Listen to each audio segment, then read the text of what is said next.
एक बार Albert Einstein ने कहा था कि क्रोध मूर्खों की छाती में बसता है। जिनके भीतर क्रोध रूपी अवगुण मौजूद है वे लोग अपने ही नहीं बल्कि दूसरों के भी जीवन को नरक में बदल देते हैं। मानवीय कष्टों के विभिन्न कारणों में से क्रोध एक प्रमुख कारण है। जब कोई अपना आपा खो देता है तो वह अपना विवेक भी खो देता है और ऐसे काम कर बैठता है जिसके कारण उसे बाद में पछताना पड़ता है। ऐसा अविवेकपूर्ण व्यवहार न केवल संबंधित व्यक्ति के लिए बल्कि उसके आसपास के अन्य लोगों के लिए भी समस्याएं ही पैदा करता है। भगवत गीता में क्रोध के वशीभूत रहने वाले लोगों को आसुरी प्रकृति का और क्रोध से मुक्त लोगों को दैवीय प्रकृति का कहा गया है। वास्तव में श्री कृष्ण ने क्रोध को नरक के 3 द्वारों में से एक घोषित किया है। नरक के 3 द्वार हैं काम, क्रोध तथा लोभ। इन तीनों को त्याग देना चाहिए क्योंकि इनसे जीवन का पतन होता है। श्री कृष्ण ने अर्जुन के साथ अपने संवाद में क्रोध की कार्यशैली का विश्लेषण किया है। यह पूछे जाने पर कि ऐसी कौन सी शक्ति है जो व्यक्ति को उसकी अपनी इच्छा के विरुद्ध भी मानो बलपूर्वक पाप करने के लिए प्रेरित करती है, श्री कृष्ण ने उत्तर दिया कि समस्या का मूल कारक है वासना, जो अतृप्त रहने पर क्रोध के रूप में प्रकट होती है। यह मानव जाति की सर्वभक्षी और सबसे बड़ी शत्रु है। वासना को मनुष्य का सतत शत्रु कहा गया है क्योंकि अग्नि की भांति इसकी भूख कभी भी पूर्णतः तृप्त नहीं होती।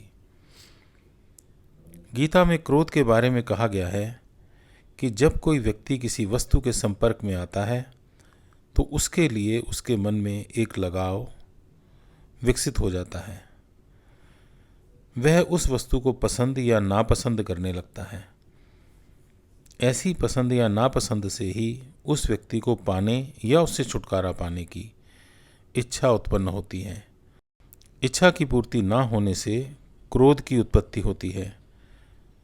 इंद्रियों के विषयों का चिंतन करने से उनके प्रति आसक्ति उत्पन्न होती है। आसक्ति से कामना उत्पन्न होती है और कामनाओं की पूर्ति ना होने से क्रोध उत्पन्न होता है। क्रोध से भ्रम पैदा होता है जिससे स्मृति की हानि होती है, अर्थात व्यक्ति भूल जाता है कि उचित क्या है और अनुचित क्या है। स्मृति की हानि के फलस्वरूप ही बुद्धि में गिरावट आ जाती है और बुद्धि के नाश के साथ ही मनुष्य का नाश हो जाता है।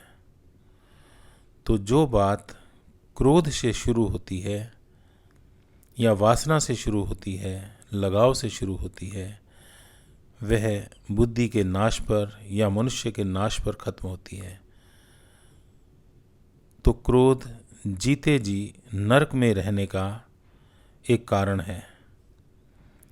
क्रोध से मुक्ति को आत्मिक ज्ञान प्राप्त करने की आवश्यक शर्तों में से एक महत्वपूर्ण शर्त घोषित किया गया है। केवल उसी व्यक्ति की बुद्धि स्थिर है जो कि क्रोध से मुक्त है। श्री कृष्ण ने आगे कहा है कि केवल वही व्यक्ति इस संसार में सुखी रह सकता है जो काम और क्रोध के आवेगों को सहन करने की सामर्थ्य रखता हो। भगवत गीता में केवल लक्षणों को रोकने के बजाय इसमें क्रोध के मूल कारण से निपटने को जोर दिया गया है।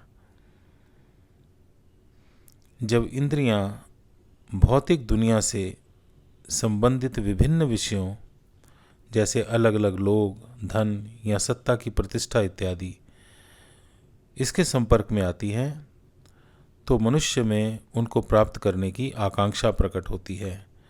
प्रत्येक इंद्रिय अपने से संबंधित विषयों के प्रति राग और द्वेष का भाव रखने के लिए प्रेरित करती है। श्री कृष्ण ने यह समझाया है कि मनुष्य को पसंद और नापसंद का दास नहीं बनना चाहिए, क्योंकि यह दोनों ही आध्यात्मिक विकास में बाधा डालती हैं। दूसरे शब्दों में, अपनी पसंद और नापसंद को संयत करके व्यक्ति अपनी इच्छाओं, क्रोध और भय आदि से मुक्त हो सकता है। श्री कृष्ण ने बार बार चित्त की समता के महत्व पर प्रकाश डाला है। जो कोई मनुष्य सफलता, असफलता, लाभ, हानि आदि में समरूप होकर रहता है, क्रोध उस पर कभी भी हावी नहीं हो सकता। ऐसे समभाव वाला व्यक्ति स्वार्थपूर्ण वासनाओं, अनुचित अपेक्षाओं तथा क्रोध के अकस्मात विस्फोट से उत्पन्न परेशानियों में नहीं फंसता और अपने जीवन को कभी भी नरक में नहीं बनाता। बहुधा लोग जो भी क्रोध करते हैं, यदि हम उनके जीवन को पास से देखें तो हम एकदम से जान पाएंगे कि ये सफल या असफल क्यों हैं। बहुधा कहा जाता है कि एक नौकरी करने वाला व्यक्ति 10 साल या 20 साल तक उस कंपनी की या किसी व्यक्ति की सेवा करता है, लेकिन एक दिन क्रोध आ जाने पर उसका सब कुछ धरा का धरा रह जाता है, सब चौपट हो जाता है। इसलिए क्रोध को तुरंत त्याग देना चाहिए। क्रोधी व्यक्तियों का संग भी नहीं करना चाहिए, क्योंकि उनके द्वारा किए हुए कृत्य कभी कभी इतने बड़े दुर्घटनाओं को जन्म देते हैं या गुनाहों को जन्म देते हैं कि उनके साथ या आसपास रहने वाले व्यक्ति भी उससे प्रभावित हो जाते हैं। इसलिए इसको जितनी जल्दी छोड़ दिया जाए उतना ही अच्छा है। और जैसा कि भगवान श्री कृष्ण ने कहा है कि क्रोध को ना देखकर वो जैसे या कहाँ से पैदा हुआ उसकी ओर देखना ज़्यादा ज़रूरी है, और इसका नाश करने के लिए इसके बीज का नाश करना बहुत आवश्यक है।